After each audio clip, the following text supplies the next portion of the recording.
à ma qualité de directeur de la communication.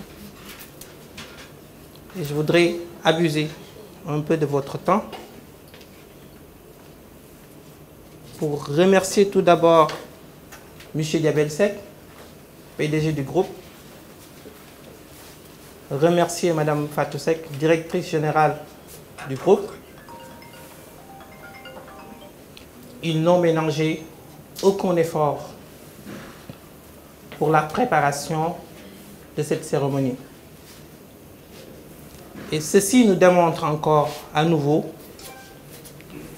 toute l'importance qu'il accorde à l'épanouissement du personnel. De par ma voix et au nom de tout le personnel, je vous dis jërëjëf. J'aimerais aussi saluer la distinguée présence de Mme Coumba Gawlo, femme courageuse, femme engagée, icône de la musique sénégalaise, magnifiant très souvent dans ses œuvres la femme en général. J'aimerais aussi remercier mon très cher ami Carlodi, artiste engagé, qui a honoré tout récemment dans son œuvre éponyme la femme sénégalaise. Ceci pour magnifier la femme old aujourd'hui. Avec la complicité de la direction, nous voulons vous faire sargal digne de ce nom. Et on a invité des icônes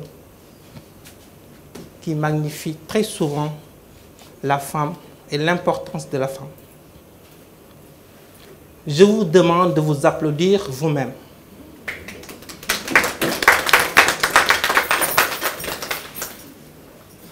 Les femmes sont plus que jamais au cœur de l'environnement professionnel et de la stabilité sociale. Vous aidez beaucoup ici, dans les bureaux, et vous prenez soin de nous dans les maisons. Mes chères sœurs, je vous encourage à donner. Femmes volontaires et persévérantes que vous êtes, je voudrais terminer et vous rappeler que j'ai pleinement foi en vous. À ma qualité de directeur commercial, j'ai foi en vous et en votre potentiel. Et je vous réitère tout mon soutien pour la pérennité de notre cher Old. Nous allons donner la parole à Mme Fatou Seck pour magnifier encore la femme leader, la femme engagée, la femme icône qu'elle est au nom de tout le groupe. Je vous remercie de votre attention. Monsieur le Président directeur général de Oumou Leader Distribution Équipement, M. Seck Diabel, Mesdames, chers invités, Mesdames, chers collègues, en vos rangs, grades et qualités. C'est avec un grand intérêt et beaucoup de satisfaction que je vous retrouve pour cette importante cérémonie marquant la célébration de la Journée internationale de la femme.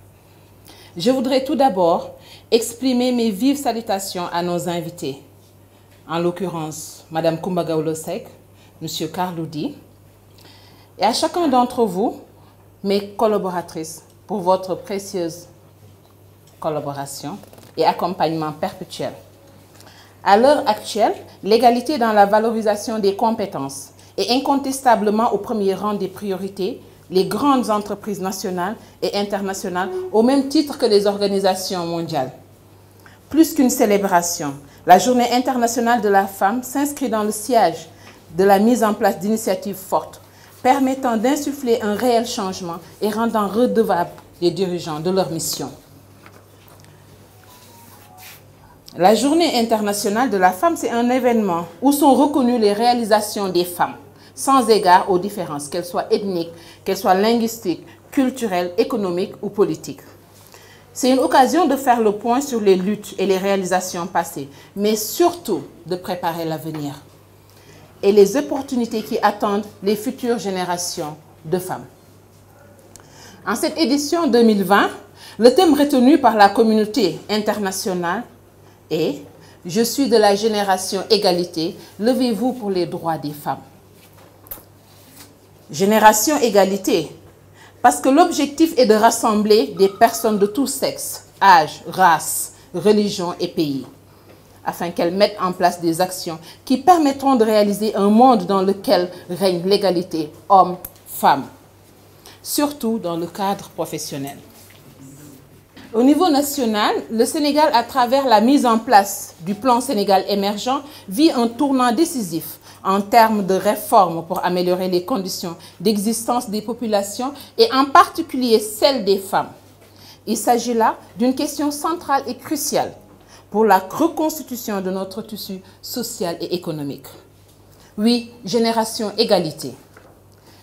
Ce que cela m'inspire en vous regardant toutes ici, c'est qu'il ne suffit pas de faire la une des journaux, de remporter une victoire élective ou de faire signer un accord international.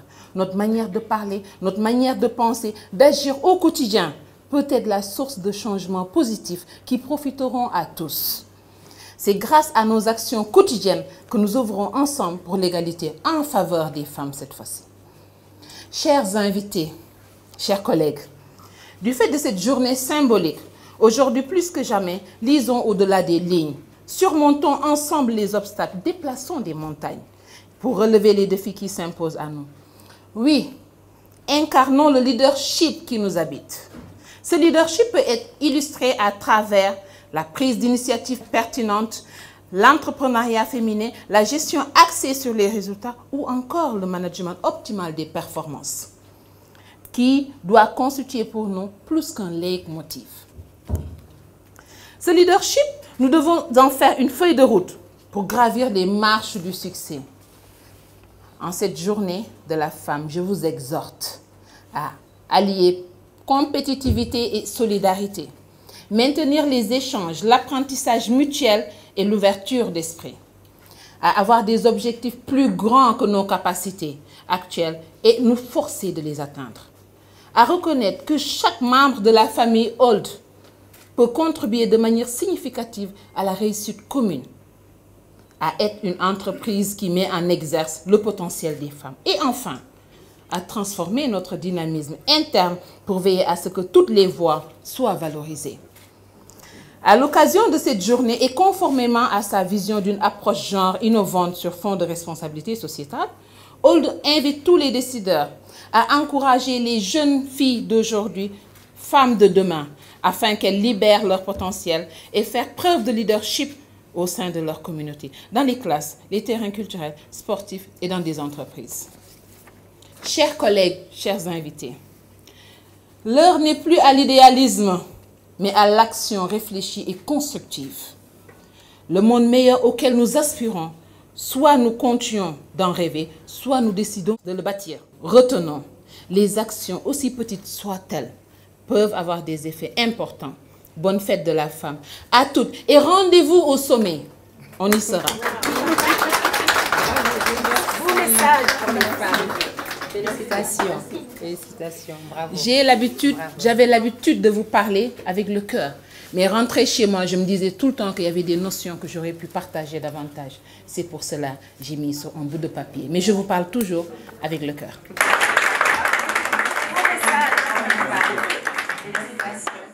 Merci beaucoup. Je voudrais avant tout féliciter le groupe Oumou Leader Informatique à travers sa présidente directrice générale, les encourager pour le travail fabuleux, remarquable qu'ils font au niveau du Sénégal dans le cadre du développement économique et social. J'ai été séduit par le travail de cette grande dame, jeune, dynamique, extrêmement brillante, engagée et courageuse. Et ses combats m'ont séduit. Sa façon d'être m'a séduit. Son engagement m'a séduit, ses ambitions aussi m'ont séduit, et ainsi que ses convictions. C'est la raison pour laquelle, malgré mon agenda extrêmement chargé, j'ai pu trouver un petit moment pour venir échanger avec vous cet après-midi. Au-delà du thème, j'ai vu en elle une femme courageuse, une femme dynamique, une vraie entrepreneure pour faire la promotion de l'entrepreneuriat et du leadership féminin. Raison pour laquelle j'ai accepté de venir.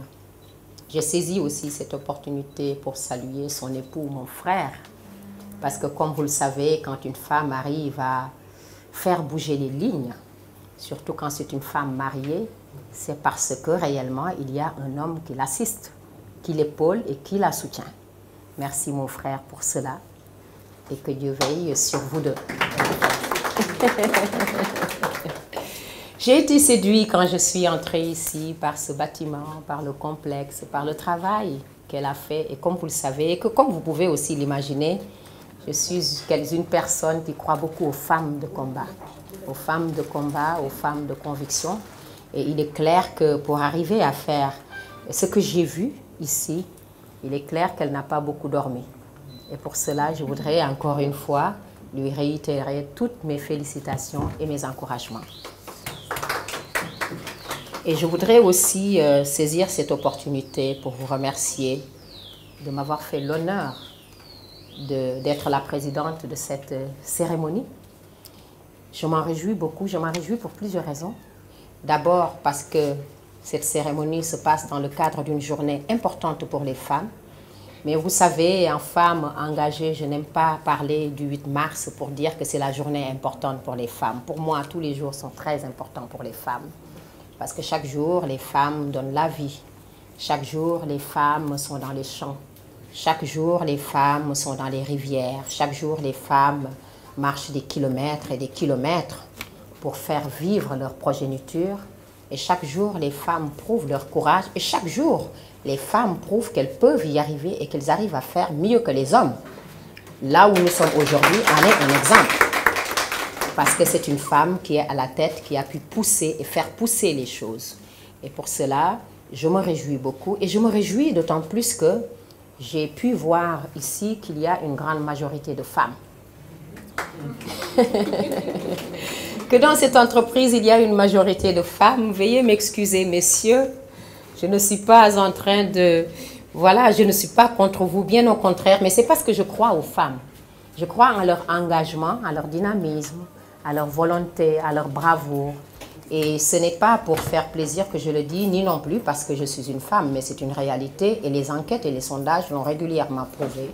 Les femmes sont toujours beaucoup plus engagées, beaucoup plus honnêtes dans la gestion, beaucoup plus rigoureuses, beaucoup plus exigeantes et aussi beaucoup plus passionnées. C'est d'ailleurs la raison pour laquelle, quand vous allez dans les institutions bancaires ou autres, il y a toujours une grande majorité de femmes, parce qu'avec cette grande majorité de femmes, il y a toujours moins de risques de détournement financier et autres. Donc, ce qui prouve la bonne foi, l'honnêteté et la loyauté des femmes. Donc, ma sœur, félicitations d'avoir d'avoir une majorité de femmes dans votre boîte. Vous n'allez pas le regretter, au contraire, vous ne pouvez que continuer à en grandir. Je vous félicite pour ça et à vous les femmes aussi, je félicite et je vous encourage.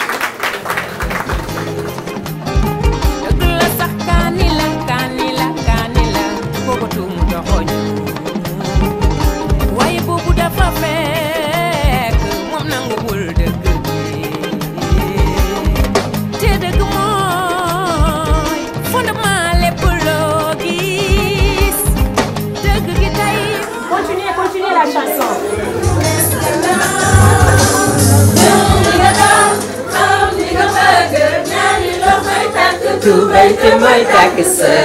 Eh ben oui.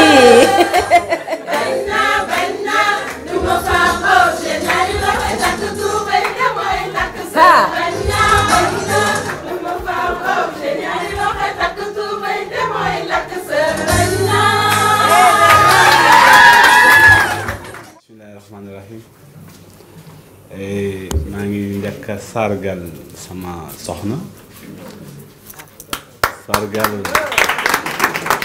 sama doom bu jigéen Fatimata Sahra ak sargal jigéen ñëpp ñi ñëpp samay doom lañ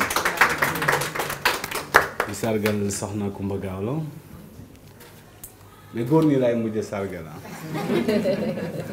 pour fàttaliwaat leen rek dem fàttali dina jëriñ buñ ne 8 mars benn jour la ci année bi mais avant àdduna di sosu booba fekkoon na alxuraan la wayul mahfuz muy junju Mariam muy junju Nisaay muy yéen jigéen ñi muy junju extra donc bu leen jël bis bi rek comme ni ko suma siste waxee léegi bis la boo xamante ni voilà pour indiwaat image rek pour fàttali leen yéen jigéen ñi mais yéen du 365 jours yi rek mais am na li nga xam ne tuddul jour te ñu ngi koy dund yéen yéenay njëlbeenu loolu donc maa ngi leen di sargalaat encore une fois et que su dul woon yéen jigéen ñi àdduna bi du ñu fi bëri njëriñ parce que yaay moo ñu jur et que moo ñu nàmpal moo ñu éduqué et que moo ñu bàkkee jom tamit pour ñu mun def dara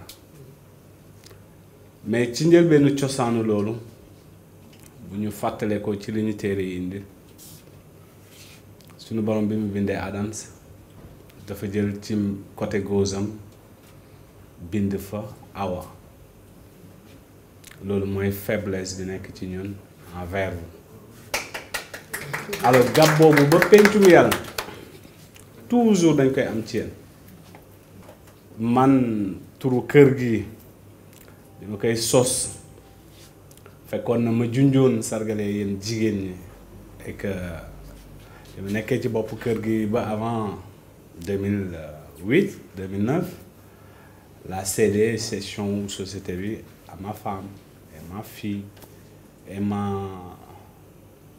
mon tout mu continuer di doxal mais lu junjoo lu jiitu woon loolu noonu kër gi junjoon na leen yéen jigéen ñi parce que umu bu fekkente ni am ngeen ci tuuti lu nit di fàttaliku yaay lay signifier ci arab mais yéen seen position da ngeen ñëw mbubboo yaay jooju ba pare transformer yaay et que pousse seen intense mooy pousse umu mu nekk ndeyu ci secteur bi ñuy développé loolu mooy seen mébét parce que si ngeen di xëy si ngeen di dox si ngeen di wax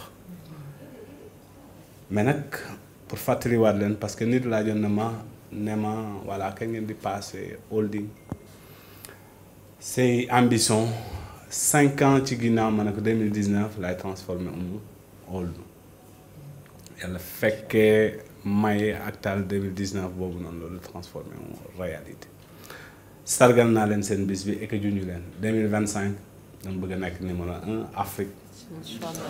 Madame, ça c'est un nouveau défi. On va y arriver ensemble.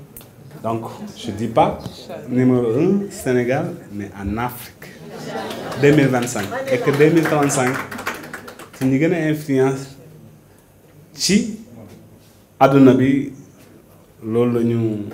mooy sunu mébét yàlla mën na ko yàlla na ko def defal ko julli ci yàlla yëpp et que ñu fi tasee ku fi indi soxla na ko yàlla faj ku fi indi jagadi na ko yàlla wéeral et que yàlla musal ni tamit ci balaa bi ñuy dégg yàlla musal ni ci sunu njaboot également yal nañu yàlla yokk ñun ñëpp defal ni jàmm en tout cas bravo encore une fois yéen jigéen ñi. So xamoon ni ma la soppee ëpp na du dëgg déedéet man mënuma ko gëm careful what you do to me what goes around comes around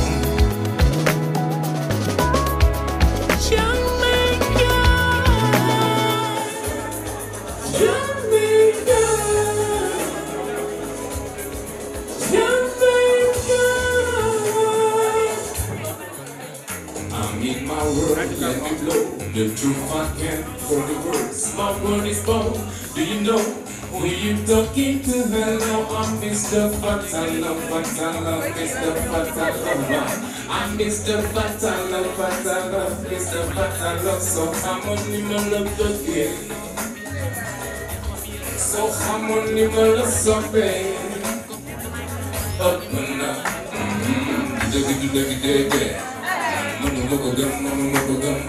Careful what you do to me. What goes around comes around. Yes.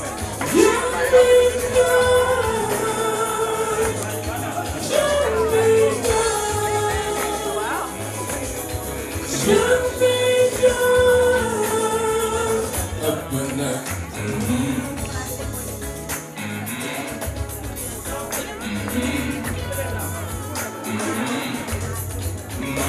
Dama la gis rek tiim li réew gi bii sama fi dërës xamatuma lii dama ko war a tuddee ñàkk wërsëg wala dali rek dama mattagul sëg garab bu daanoo xob yàlla te xob ya dootul saxati loolu rek a tax la wax ma def ko xuloo waaye ba ñu ma la dama xam lu ma lay waxee sama mbëggeel ci yow yaa may daaneel yow rek yaay ki ma doy yow rek yaay ki ma soo xamoon ni ma la soppee soo xamoon ni ma la bëggee ëpp na du dëgg déedéet man mënuma ko gëm careful what you do to me what goes around comes around.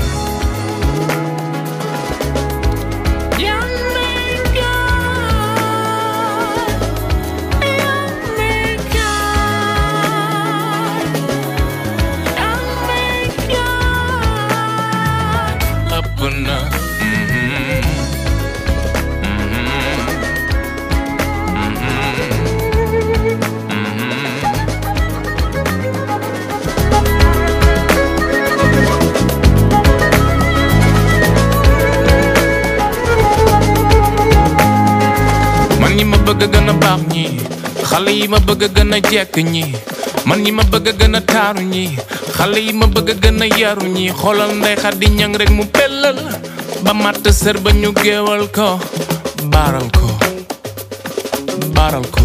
sargal naa jigéenu séeréer jigéenu manjaago bu jola bu pël bu bambara xasonke soninke pulaar jigéenu lawbe af sosose jigéenu lépp jigéenu waalo waalo kayor ba wolof bu saalum jigéenu jaaxanke jolof jolof naar jigéenu wolof jigéenu manka njambur njambur bay nu ko géwél balant yow jigéen ay solo sargal naa jigéenu séeréer jigéenu manjaago bu jola bu pël bu bambara xasonke soninke pulaar jigéenu lawbe af sosose jigéenu lépp jigéenu waalo waalo kayor ba wolof bu saalum jigéenu jaaxanke jolof jolof naar jigéenu wolof jigéenu manka njambur njambur bay nu ko géwél balant jigéen ay solo. Merci beaucoup DJ.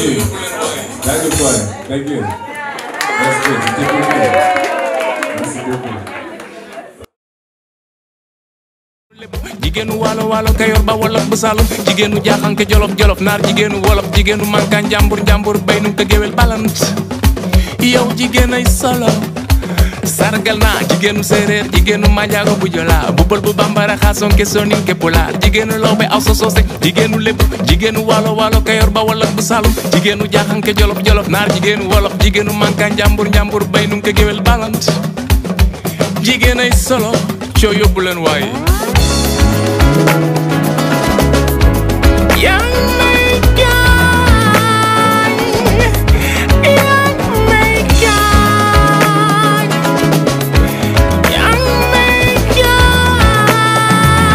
up and up.